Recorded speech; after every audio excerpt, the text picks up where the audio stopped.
Hello and welcome back to On the Brink. I'm Nick Carter. Today we're sitting down with Obi Nwosu, formerly the CEO of Coinfloor, which was the exchange doing the longest running proof of reserve attestation.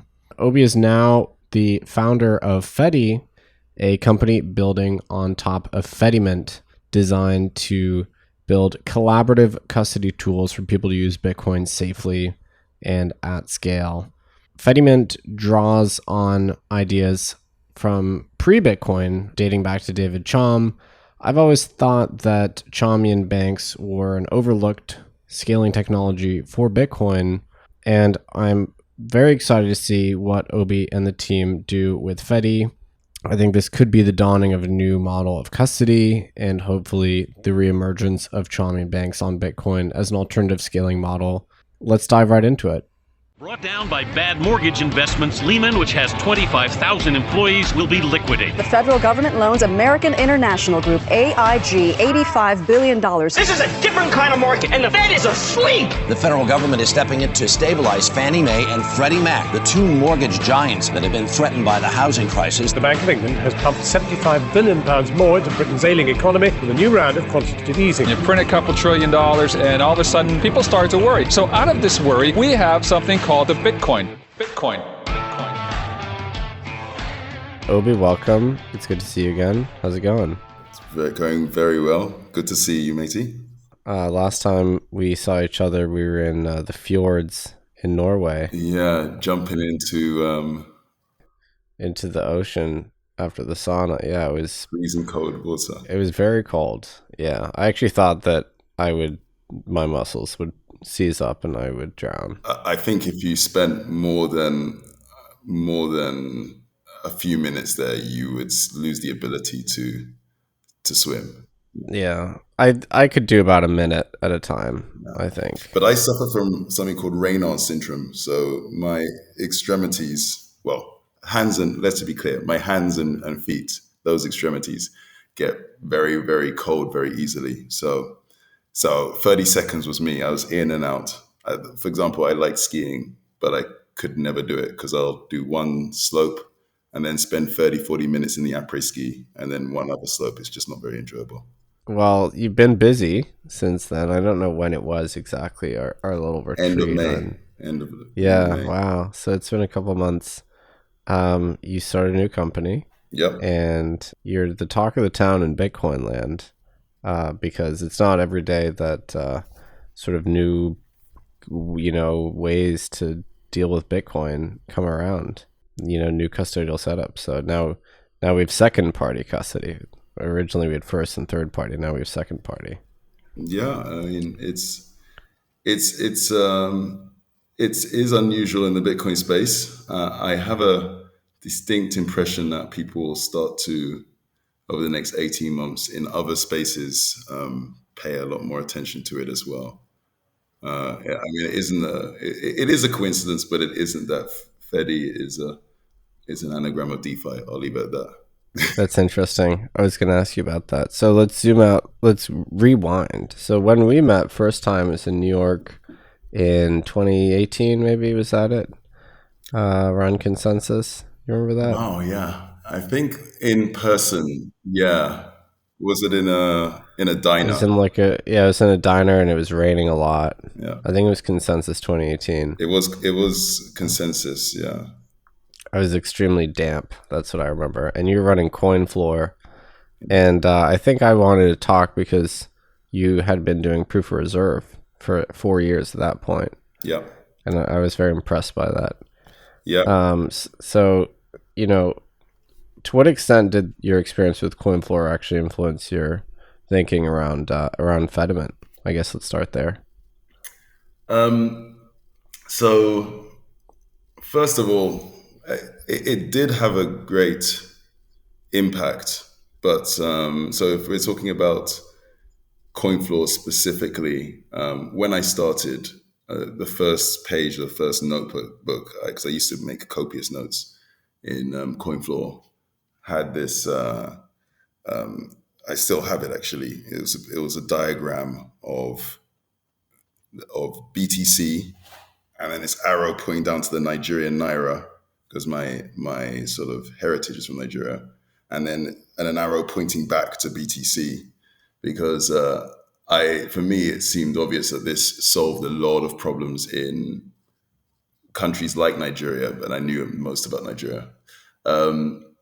I then went on with my co-founders to form Coinfloor, and we had great aspirations of focusing on the UK first and then expanding, but with mainly traditional finance investors and shareholders.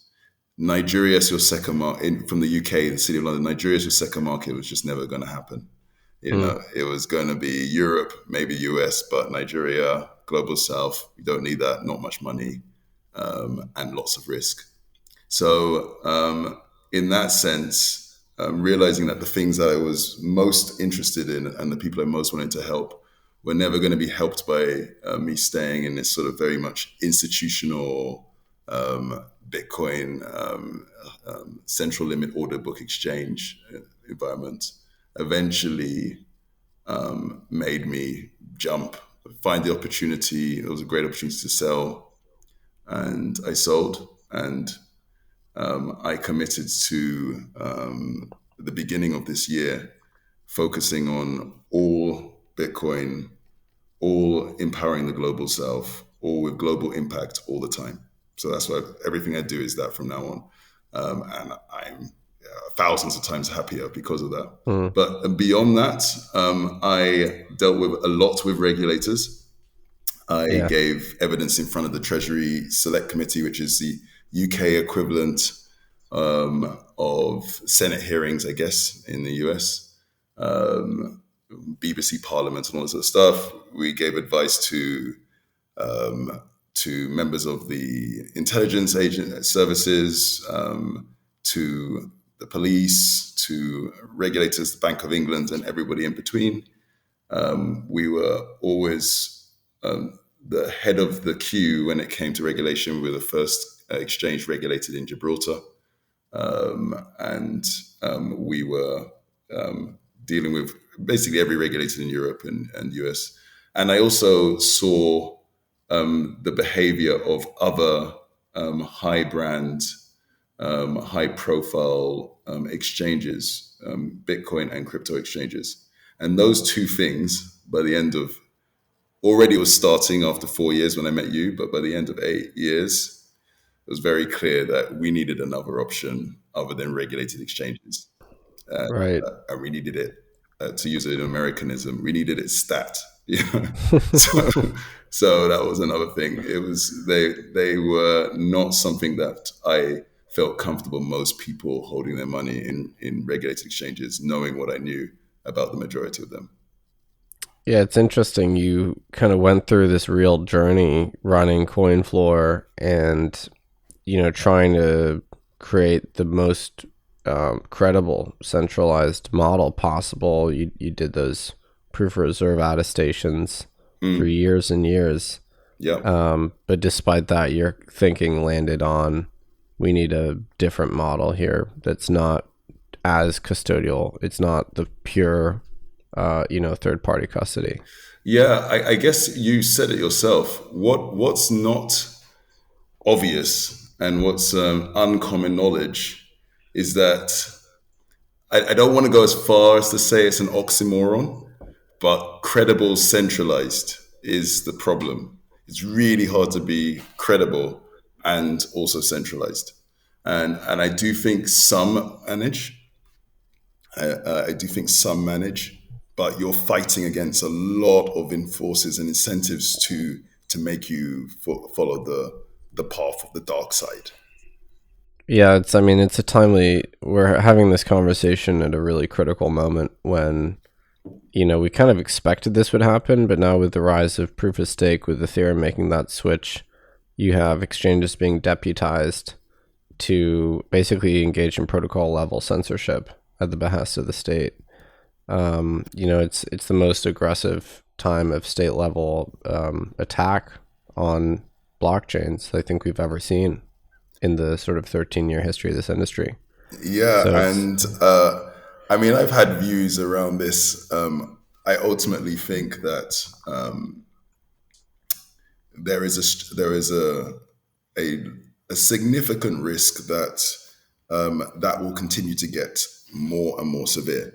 So if you're not, and the way to counteract that, the way that will appear is two things.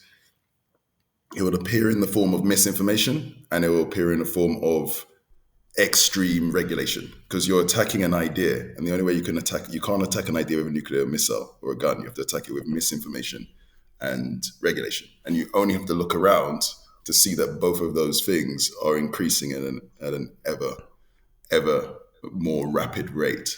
So the other thing is, just from a personal Ring of Saruman like effect, having that much power, the ability to know what every one of your customers is doing, and the ability to stop and start transactions, and holding on to very, very large amounts of money is a massive set of temptations. And even if you start as the heart of a hobbit, over time you're going to it's going to turn it. You're going to become Gollum, and I could feel that happening to me. I like to think I have very strong ethics, and the way to solve that is to do a quick sidestep and move on to something where you limit your ability to act in a bad socially bad way. Yeah, that's a fun analogy. I think in this analogy, you're Frodo, who is pretty resistant ultimately to the power of the ring, or maybe Tom Bombadil, and he's not in the movies. In the books, he's unworried by the ring. Or we can take it forward to a sort of Star Wars metaphors, and I contrary to popular belief, I don't think I'd be Obi-Wan Kenobi. I'd be more likely Mace Windu. Visually, I look like Mace Windu. And, I liked Mace, but structurally at this age in Bitcoin terms, I'm more like Yoda, because I'm the oldest, by far the oldest person in the team. So you thought Nigeria would be the sort of heartland of Bitcoin adoption. That turned out to be completely true. Yes, basically. Yes. It's maybe the number one per capita Bitcoin place in the world. 100%. The part of the world that I thought had the most opportunity for growth has been seeing that, and it's been because for a long time not many people were paying attention. A few organizations like the Paxfuls and Bitrefills have paid attention, and now you're seeing more and more regional players in Nigeria specifically. You've got people like BitNob and so on, and but it's all happened over the last few years without my involvement. And I would have loved to be other than saying it's going to happen and writing some blog posts predicting it happening. I haven't been part of that, but it's going to be, that is something I will definitely be rapidly remedying over the coming years. Yeah, you have plenty of time to rectify that. And, the crazy thing is that it's happening in the backdrop of a hostile central bank, which has banned centralized exchange fiat relationships to the existing banking sector, right? Yes, but I find that I get excited about that, because Bitcoin is designed to be money that can work in a hostile environment. If it cannot work, if your business cannot work in that environment, then it will ultimately fail, because you're competing against some of the most powerful forces in the sort of in any industry, in any jurisdiction, and so you have to be bulletproof. The technology needs to be bulletproof. The platform or the blockchain that you rely upon needs to be bulletproof, and your business needs to be bulletproof. The problem with that is, if you are not tested, if you then you don't build your business in a way which is actually bulletproof. And now, if you go to countries like Nigeria, or if you see organizations like Binance, whatever you think about Binance, because pretty much everyone has tried to attack them continually, they've got this sort of multi-headed, cut off one head, another two form. Where are they based? No one knows. They're everywhere and nowhere. They're the Kaiser Sose of crypto exchanges. They have an internal peer-to-peer network to get fiat into and out of the system. So that makes them stronger. And ultimately, if you cannot stop something, then you have to negotiate with it, and you have to come to some sort of reasonable set of regulation. We saw it before with BitTorrent and music.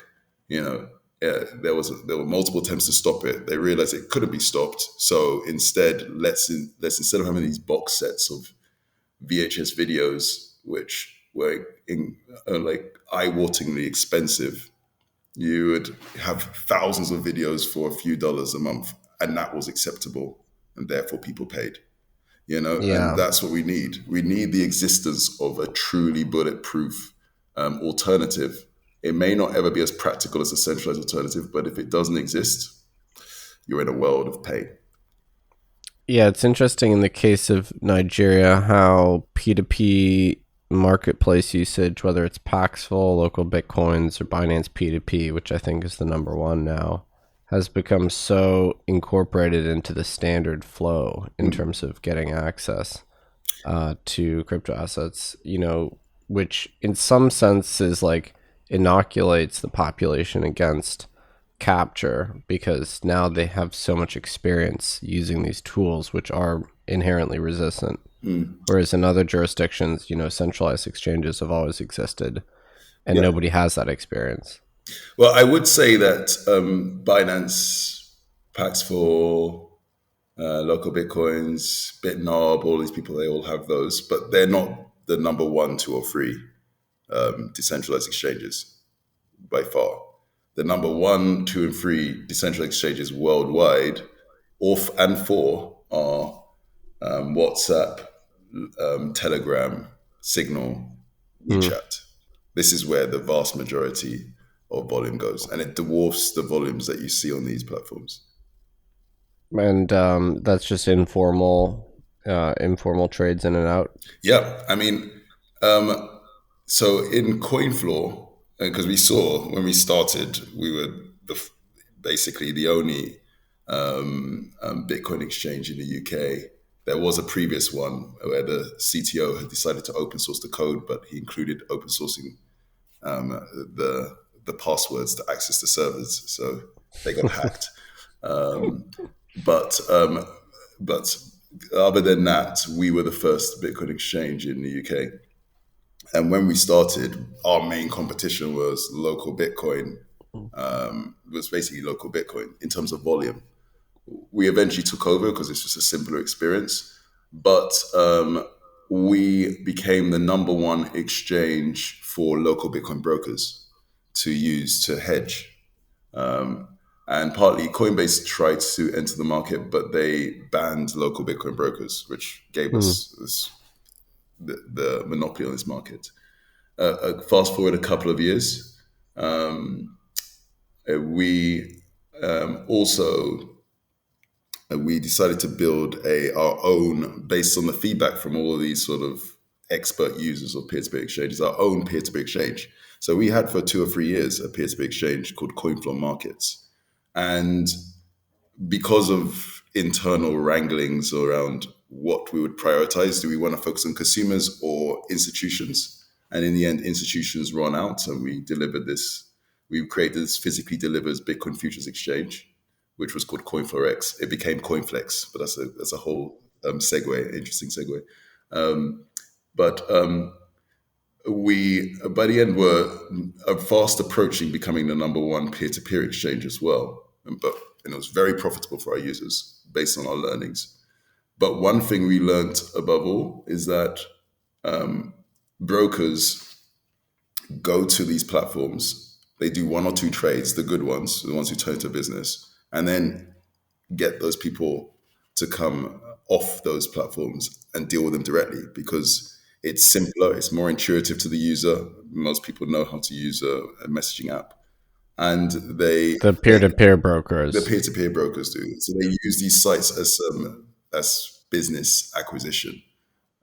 And they also means that they don't have to deal with all the competition of people coming in, undercutting them, and the user gets a more direct experience. So whatever you see this is one of the big challenges of these business exchange. There's this massive churn where a customer comes on and then immediately goes off after 2 to 3 transactions. So all you're seeing is the tip of new users. The vast majority of this years and years going offline. So the biggest decentralized exchanges in the world are WhatsApp, Telegram, Signal.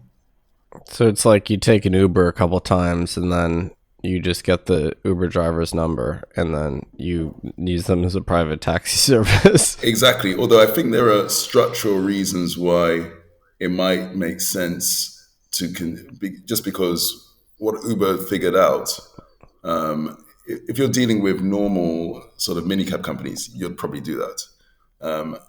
But with Uber, because of the convenience of just saying they've turned the drivers into commodities. Yeah, they made them fungible. Because a long time ago, I looked at setting up a competitor to Uber, but I was pre-Coinfloor, obviously. So we looked into it, but that's the difference. But with this, I don't want to make the analogy actually, but you found your dealer, the person who and once you're comfortable with them and you're comfortable with the risk, you just stick with them. Yeah, because the product is a commodity. It's just the experience. What's important to you is the experience, how responsive they are, how polite they are, how consistent they are, and you don't want to build up that trust each time. So I've asked you one question that I wanted to ask you, which is kind of funny. I have like 20 written down. We didn't get to Fedimint yet. So tell me a little bit about the history of Chaumian Mints. I guess it's right there in the name with David Chaum. But for our listeners, just give us a brief introduction to. I'll do my best. So so the idea behind Chaumian Mints was originally put forward in 1983. So it's next year it's going to be 40 years old. So this is not sort of Johnny come lately. This is really mature stuff. Where David Chaum came up with this idea called blinded signatures, and that's at the heart of this idea, where you could provide some information. You don't know what the information is. The recipient can effectively stamp it, and so to prove that they've authorized this or they've authorized this information, and then give it back to you, but without knowing what they stamped, without knowing what they did. And you can then receive it. You can then unblind that information, and you have that information, but with proof that some trusted third party has stamped it. So that seems pretty cool. But if you have the protocol that what was later named the Chaumian eCash protocol, because he came up with this idea for eCash. Let's take this concept. You're going to a fairground or an amusement arcade, and inside the amusement arcades there's loads of games, but you use tokens to play the games. And what would happen is you'll go to the kiosk at the front, you give them your cash, and they give you these tokens. And imagine they have a machine that actually melts and creates these tokens for you. And you take them and play the games. If you find that friends have run out of tokens, you can give them some of your tokens. You can take some from others.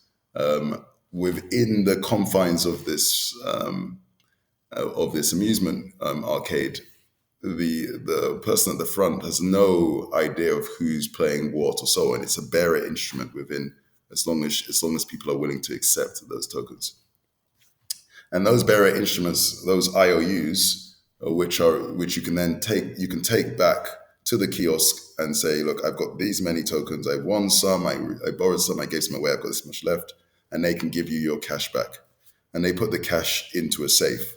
So that concept is the concept of how David Chaum's eCash system worked. And it has a couple of parts. It needs to have some sort of safe to hold the actual cash. Because in that time, he was thinking about fiat cash, because it was the only cash you could think about. The person doing all this is effectively a bank or a trusted third party. And then the machine to basically print off these tokens and also destroy and shred them at the end if they're returned. That's the mint, effectively, because it's minting these tokens. Now, when you add blinded signatures, that's the equivalent of putting the shutters over the windows of the kiosk. So all that people could do is hand in cash and then they can receive in replacement the tokens, or hand in tokens and receive in the placement cash. And the third scenario is they can hand in tokens with a note saying, "Can you give me change?" effectively, and receive the change. So if they hand in five $10 tokens, they can receive 50 $1 tokens if they so wish. And so conceptually, if you can, the blinded signatures gives you the equivalent of putting shutters over the kiosk, and everything else is simple programming. But you can just theorize that you have, in that scenario, theoretically perfect privacy, because you don't know how many people are in the place. You don't know, there's no account system, because each token is a bearer instrument, so you don't need accounts. You don't know how many people. It could be the same person each time. It could be different people. And it's a bearer, and also people can send them and pass them around to each other without ever involving you. So it's a very simple idea that provides theoretically near perfect privacy. There are certain edge cases. You can do timing attacks, which you can always do, but it's incredibly private using very mature, simple cryptography, which is why I always like to describe it as catnip to cryptographers, because for years people wanted to say, look, this is an amazing system.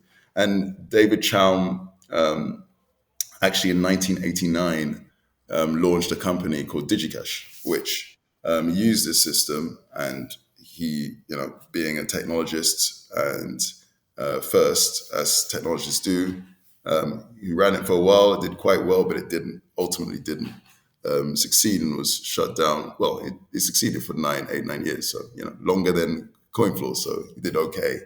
But eventually it got shut down for various reasons. I think partly the increasing regulatory overhead became more of a challenge, especially considering that he originally conceived of eCash as a way to deal with a concern he had around the increasing loss of privacy that he was predicting with an ever more digital world. So that was what was later dubbed Chaumian eCash, and sometimes referred to as Chaumian Mints if you're referring to the minting part. It had two big concerns and flaws. One was that the bank was one single bank, the person behind the kiosk holding the cash and also processing the mint. And even if you could, in theory, have multiple banks, ultimately the cash also, you can only have one person holding the cash. There was no way to get a $10 note and have 5 or 6 people holding a $10 note. So even in 2002, and people keep coming back to this idea of Chaumian Mints again and again throughout the following 4 decades. For example, in 2002, there was a proposal put forward where they thought that you could have multiple banks working in concert such that a majority of them could sign, so you could decentralize the bank. But then the money would still be split up between the banks because you cannot have multiple banks holding the money. And then 2008/2009 came along and Bitcoin came out. And so for the first time, you could have, or shortly after that, when multi-sig was added, pay-to-script hash, you could have multiple people holding money.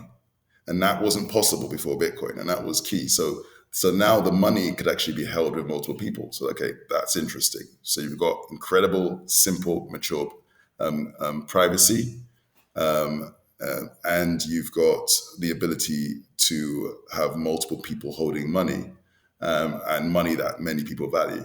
And then you fast forward again, and a few years ago, Blockstream came up with the idea of Liquid and sidechains, and they needed a way to hold the Bitcoin on behalf of multiple people in this automated fashion.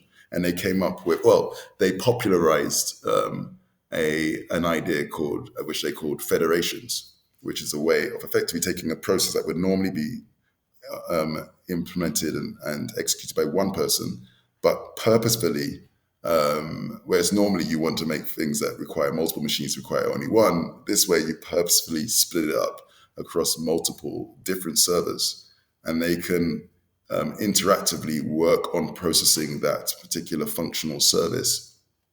A similar concept is multi-party computation, for example. But it's slightly technically different. Why it's technically different, it'd be best to ask Eric Sirion on that. But it's a similar concept. Multiple people work on this, and it requires, you can choose, a quorum of them will need to agree before that process continues. And literally after that, within my understanding from Eric, within a few months, I believe it was at a Hackers Congress from a few years ago, a number of prominent very prominent by their very nature, but very accomplished and skilled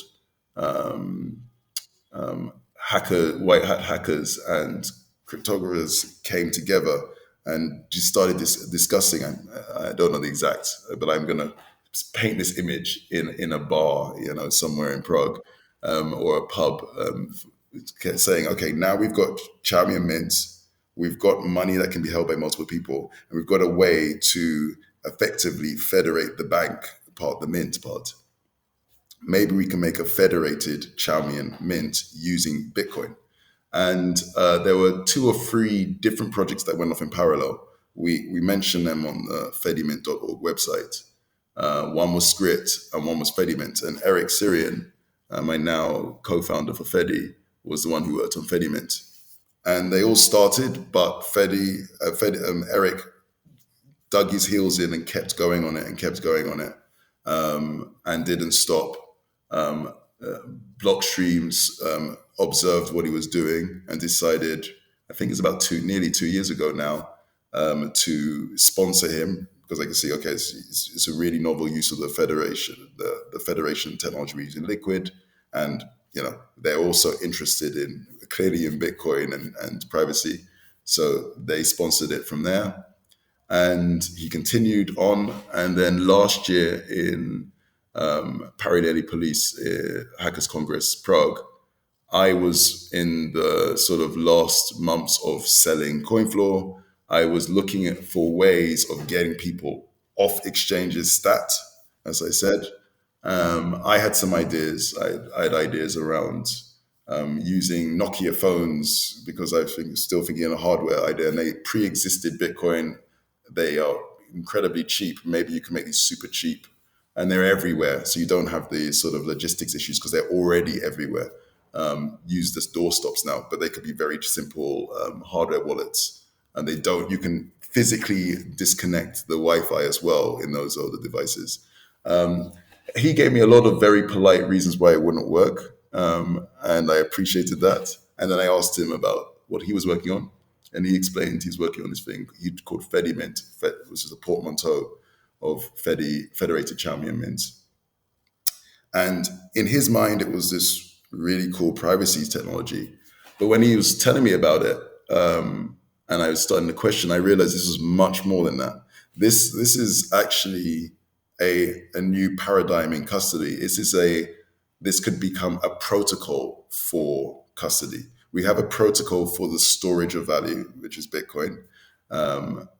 We have a protocol for the transfer of value, which is Lightning. But what we don't have is a protocol for the custody of Bitcoin. And as a result, we either try to store it with a first party, I call it do-it-yourself custody, or i.e. ourselves figure it all out And that is the best form of custody if you can do it, and if you can do it correctly.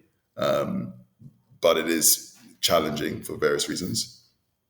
Or we give it all to a third party and leave it for them to sort out, which is third party custody. And generally, if you're giving money to a stranger, you need regulation, or they tend to run off with your money. This is a different option where communities can come together, elect by themselves whatever mechanisms they currently use to make decisions within their community. They choose, elect the most trustworthy, honorable people, their knights, their Fedi knights, effectively. Those people will work on behalf, or will provide a service on behalf of the rest of the community to custody their Bitcoin. And that was an interesting form. And the more I looked at it and the more I talked to the people, the more I realized it actually solved many problems in the Bitcoin space, in the Lightning scalability space, and beyond. Wow, that was quite the digest. I like how you lay out the constituent historical pieces that came together to make this a reality. I'm just surprised it took so long for the Bitcoin community to sort of arrive at this idea. Well, it took about three or 4 months after all the parts were available. And that's what's interesting. You couldn't have made it until you had the last point was federations, because you had to be able to federate the money. That couldn't have happened before Bitcoin. And you had to be able to federate the mint as well. And that couldn't have been done before either one of the idea of federations, which does what it needs to do and it therefore is much simpler and a lower risk technical solution. But the other option potentially could be something like secure multi-party computation. But out of the two, federations is much cleaner, simpler, and therefore it's easier to reason about. Is a lower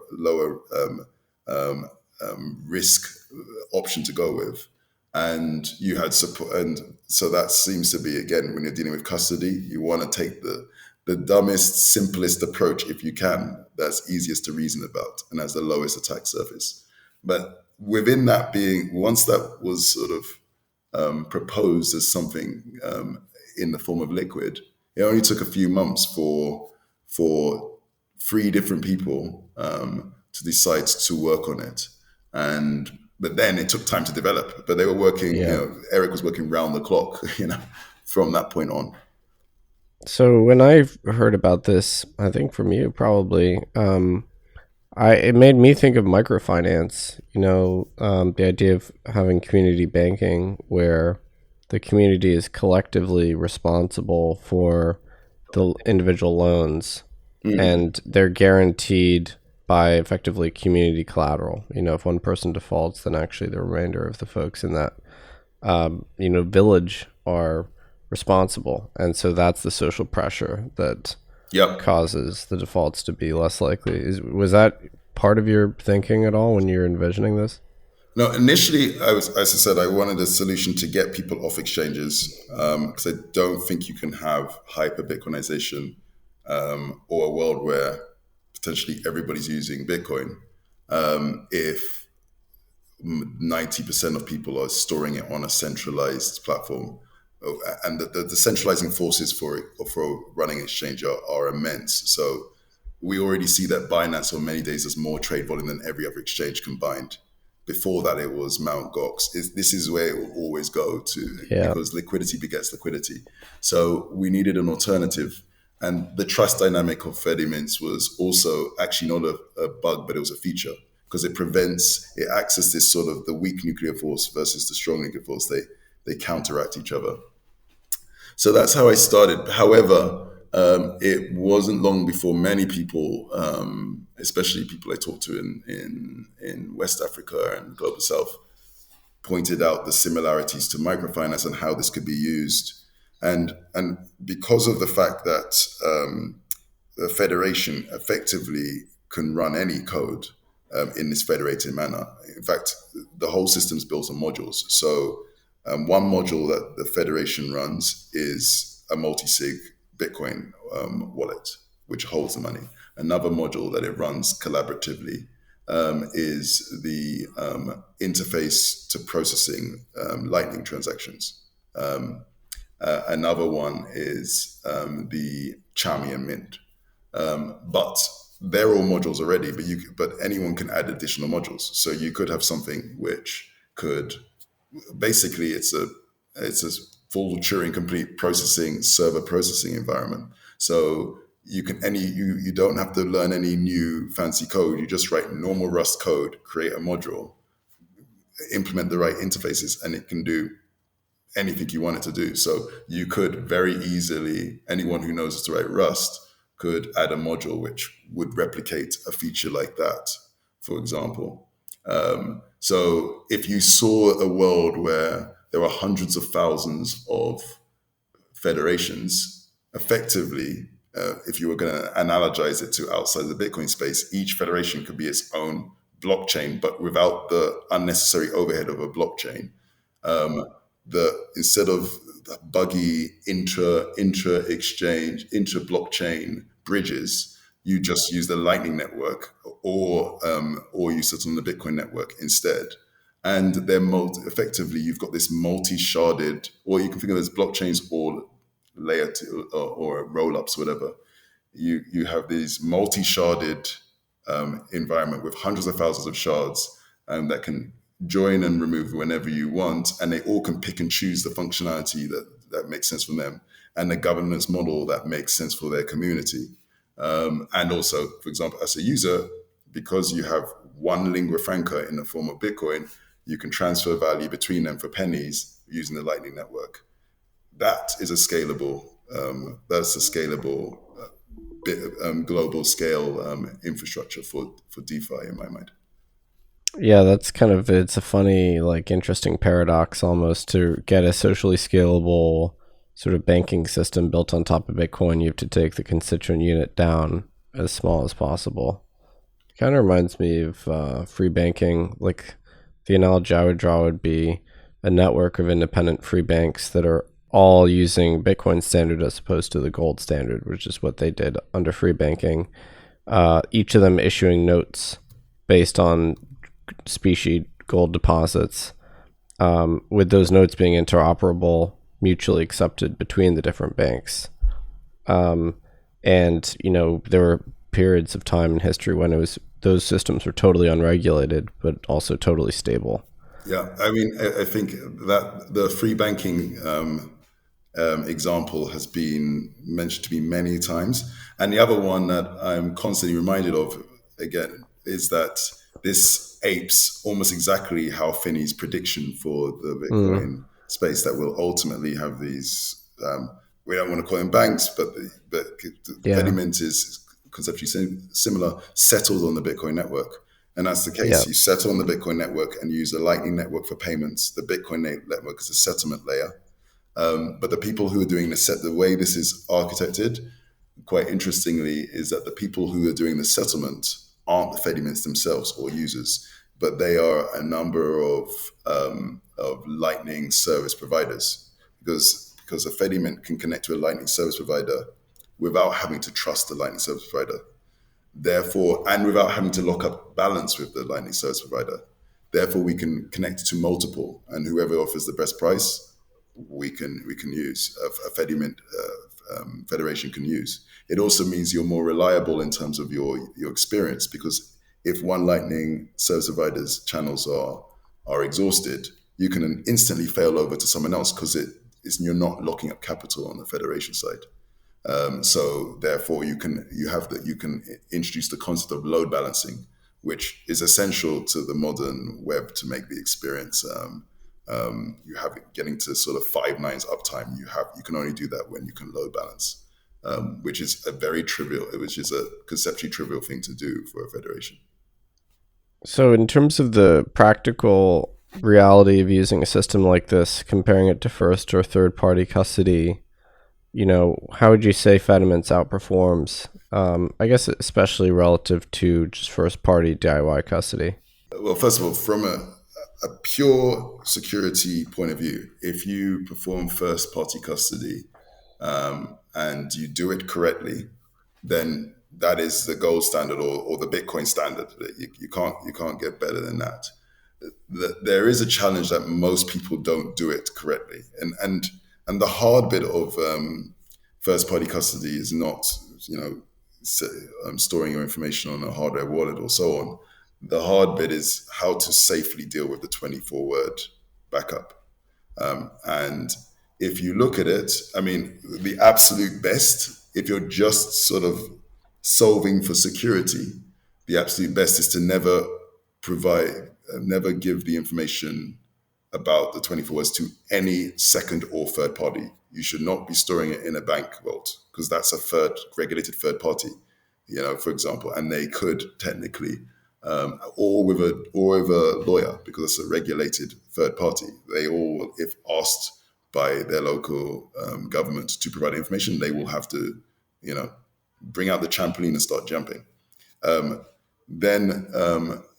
Also, you would, if you want pure first party, you wouldn't store it with a second party either. So no storing it with your wife or children or friends and so on, unless they're not aware that you're storing with them, of course. But then that's not second party custody. That's just you finding a hiding place. The other thing that you should do as well, if you go through the guides on how to correctly deal with the backing up of the 24 words, and this is beyond Bitcoin, this is for any block of cryptocurrency, you should not store it in one place, because you want redundancy. You should store it in multiple places. And also, you should not store it where, if in one place, having the same thing copied to 3 or 4 places is actually worse, because you're now storing the whole thing in 3 places. What you really want to do is you want to break it up into parts, such that any 3 or 4 parts can be used to reconstitute it.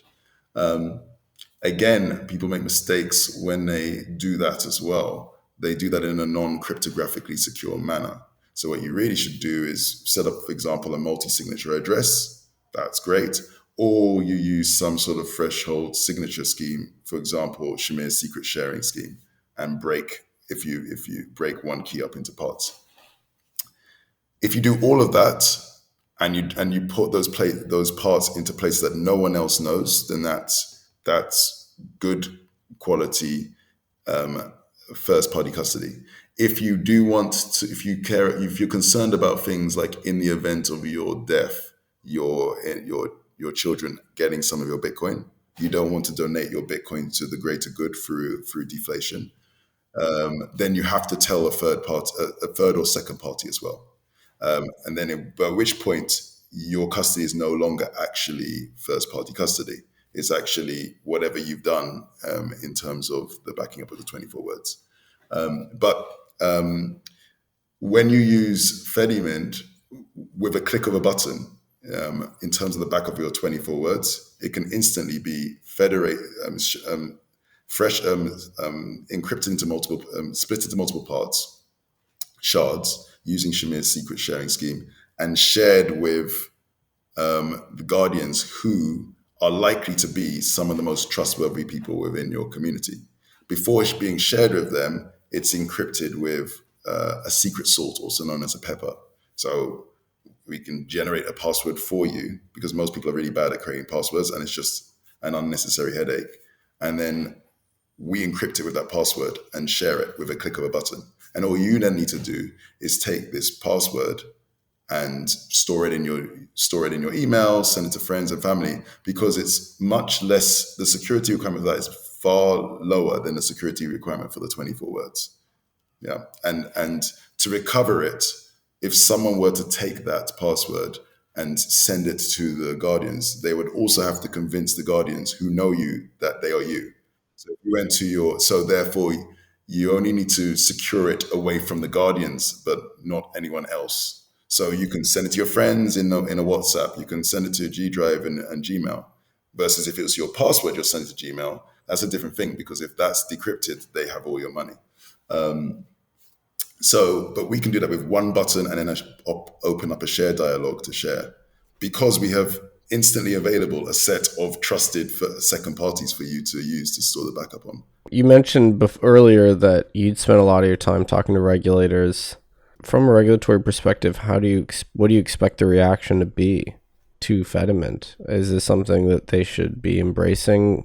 What do you? I mean, maybe it'll be case by case, but what do you expect there? Hayek comes to mind, but I won't go into. But my view is that we've designed the system from the beginning to be a way to help communities custody their Bitcoin safely. It does provide privacy, but again, our focus from the privacy point of view is to protect members of a community from other members of the community, because you don't want your neighbor to know how much you're earning. And I think that's recognized everywhere that it's not a good idea for your next door neighbor or friends or family. And sometimes it could put you in danger if the people closest to you have awareness of that. So financial privacy in that context is very important. And that's what we focus in from the privacy point of view. But beyond that, the system is designed to be aware. My period of time as the CEO of Coinfloor made me aware of the different exemptions within the regulatory system, especially in the West. And so we've tried to design it in a way to fit within those exemptions.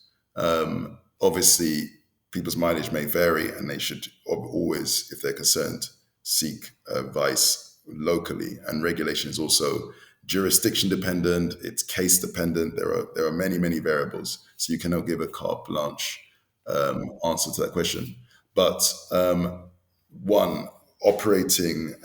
if you're a guardian operating a federation, not operating a federation, but one of the guardians who's acting as part of a federation, the process of operating it is very much an unattended operation.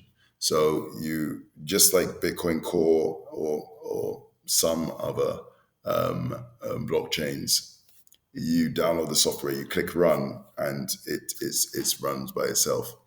That's often cited as an indication of this not being a regulated activity if you're not taking any sort of action on an ongoing basis to manage it, other than keeping it fed and watered with electricity and internet.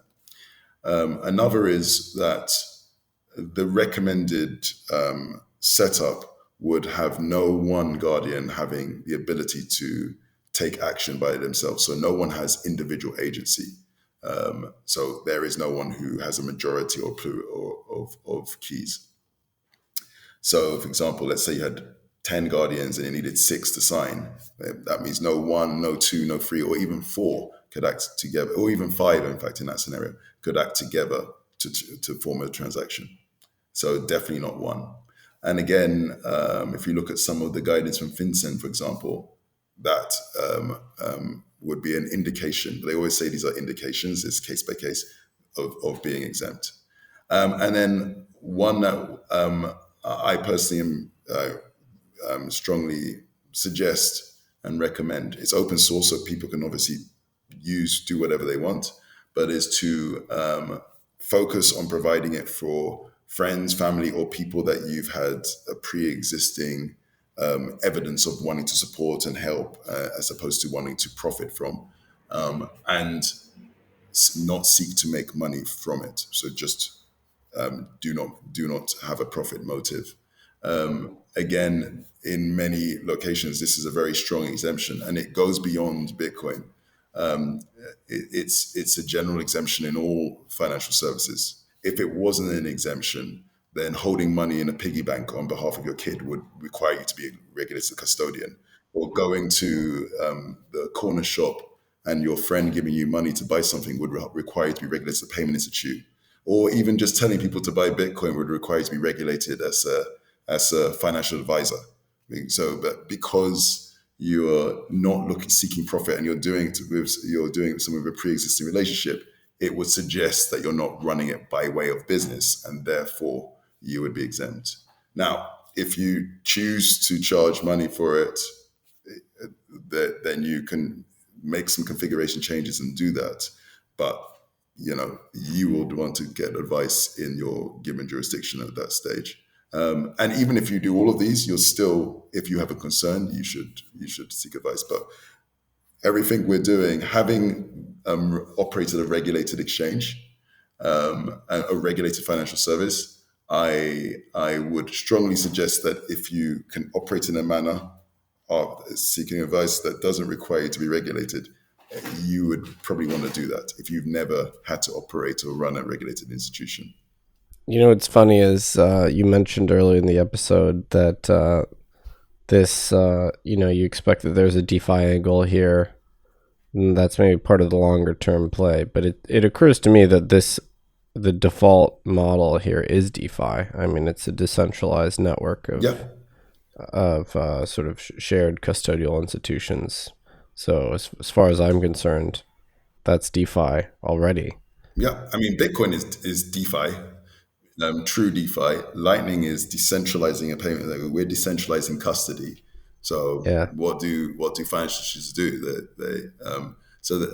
And beyond that, it is also this educational piece, which we have three key parts of our strategy. Fedimint is this incredible technology. Fedi is three things. I call it code, coaching, and collaboration. And it's a 1/3, 1/3, 1/3. And I think that strategy is probably, I started fundraising and from the idea from when I got back from Oslo.